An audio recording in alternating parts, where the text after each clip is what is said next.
Andrea Leadsom. Mr. Speaker.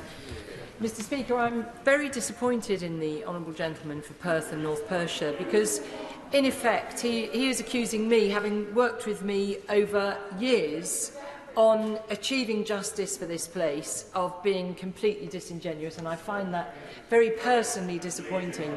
Today, Mr. Speaker, is a day for serious consideration by all colleagues across this House. We must address the grave concerns about the way in which we are held to account under our own standing orders. My amendment on the order paper today is not about whether the Committee on Standards' third report findings are correct or incorrect. It is not about whether Mr Owen Paterson is innocent or guilty under that report. It's not about letting anyone off, stitching anything up, or any of the other accusations flying around the chamber.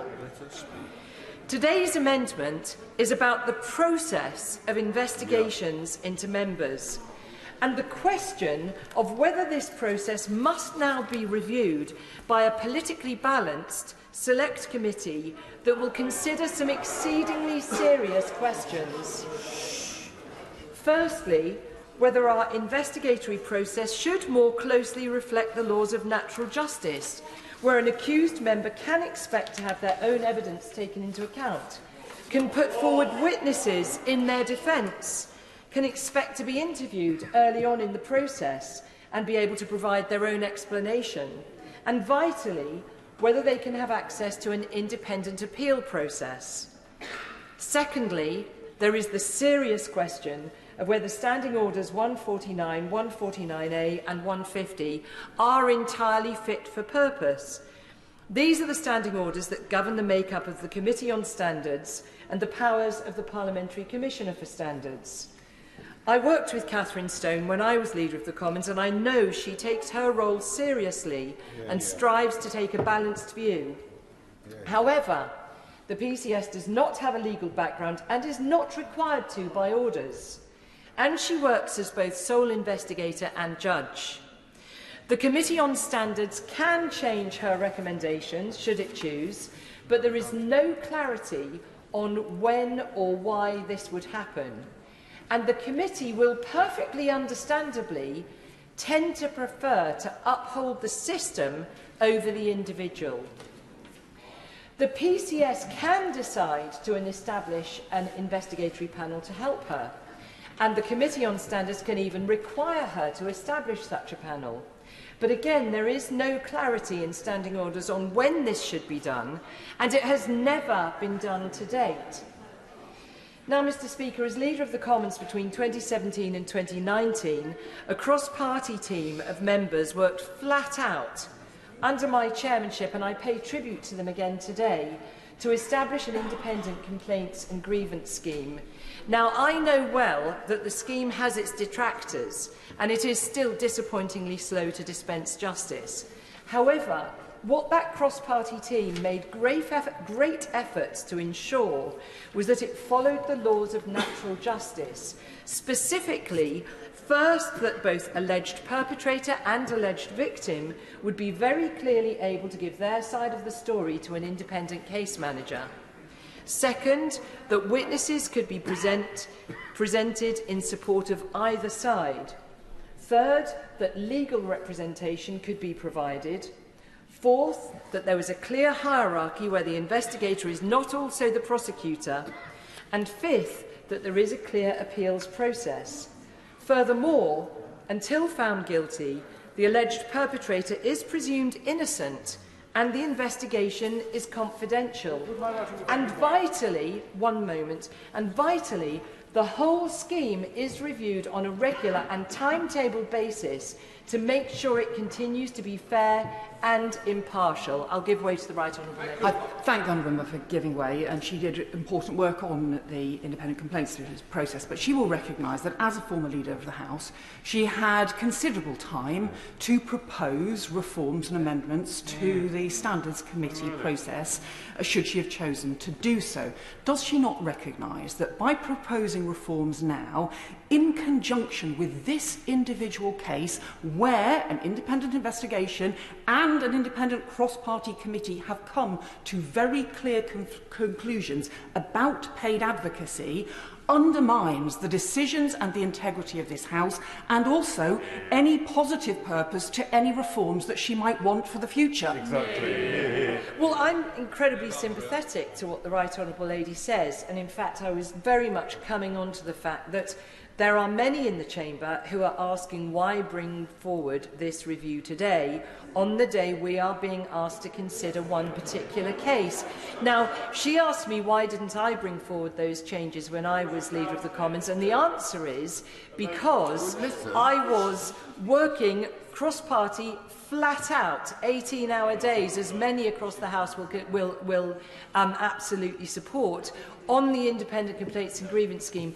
Had I stayed in post longer, I absolutely would have looked at that, and I am very frustrated by the fact that those two systems have not been brought into line with each other. I share her frustration. I would have strongly preferred for this review to be kicked off on its own merits at a time when the waters wouldn't be muddied by the inevitable political party point scoring. I'll give way to my honourable friend. I'm grateful to my right honourable friend, who was a distinguished leader of this House. She set out in her amendment a view about how this system should work, which would be far more judicial forensic. I'm sure many of us in this House, on both sides, find these whole processes very unedifying and somewhat embarrassing. We don't vote on our remuneration packages. In the scenario that she's setting out, would you think it would then be appropriate for this House still to vote on these reports, or given the beefed-up investigatory powers that she's setting out, looked at then by the Standards Committee, that it shouldn't come for a vote of this House at all? That should be it. The Standards Committee should then opine on what they hear. Well, my honourable friend raises a really important point, and this came up time and again during the Independent Complaints and Grievance Scheme consideration. And it was made very clear that ultimately, in a democratically elected system, ultimately it has to be for elected colleagues to be able to make the final decision. That's an incredibly important point of principle, and it was put to me that if we ever reached a point where unelected people could remove elected people, then we put ourselves into the position of dictatorships. But I'm grateful to my honourable friend for raising that point. I will give way. I thank my right honourable friend for giving way, and she's making a powerful case for reform, but as the honourable member opposite for Orkney and Shetland said, that reform can only work if it's across the House, and by bringing her amendment today, it looks like we're moving the goalposts, and for that reason I can't support her, and I wonder what she might say about that. I absolutely, as I've just said in response to the Right Honourable Lady, I share the concern that we are bringing this forward today. And there is no doubt, I really sincerely hope that colleagues right across the Chamber will be prepared to join together to review this system which is so clearly flawed. I do ask all colleagues to search their hearts carefully today. As MPs, there's no doubt we are our own harshest critic and judges.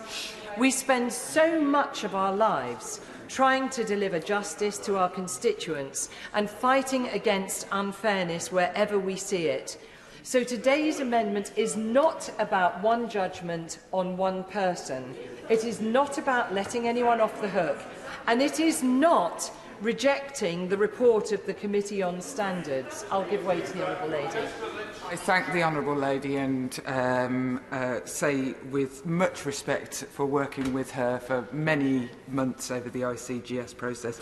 And I think it is only fair in light of that today two of the people who went through that process contacted me to say that what is happening in Parliament today, so these are victims of sexual harassment or assault, that what is happening is very unedifying, and it makes them certain that victims will find it very, very difficult to understand that we won't just overturn things and make it very hard for anyone to come forward about anything.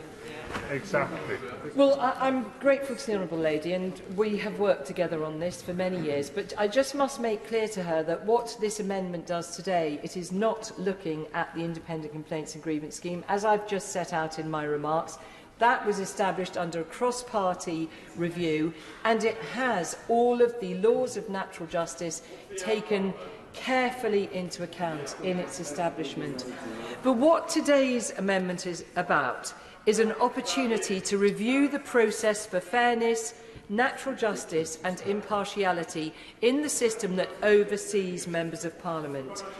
The review is proposed to take place within 3 months from today, at which time the specific case can be brought back to the House for reconsideration. Would my right honourable friend give way on that point? I'm just going to finish up because the time is now pressing. A colleague texted me today to say, and I quote, "Achieving change in this place is tough, but today's amendment could lead to a standard system that is fairer for all. It is so sad that it takes a tragedy for the House to act." There is never a right time to act, Mr. Speaker, but let's please do our best for fairness and please support the amendment today.